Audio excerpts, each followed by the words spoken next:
encontrei essas duas senhoras escalando um prédio. Elas estavam possuídas por um skinwalker. Se eu não tivesse filmado, ninguém iria acreditar. Nunca vi algo assim em toda a minha vida.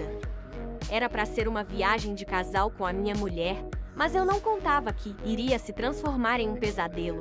Nessa hora eu estava na cobertura do hotel e vimos o que parecia ser uma pessoa escalando as paredes. Quando eu vi, achei que era alguém limpando os vidros, mas a minha mulher estava dizendo que era uma velha. Eu achei que ela estava brincando comigo, mas vocês não vão acreditar no que aconteceu minutos depois. Decidi descer até a recepção do hotel e falar com os seguranças. Chegando lá embaixo, não acreditei no que consegui filmar. As criaturas estavam escalando o prédio na minha frente. Nunca tinha visto nada do tipo antes.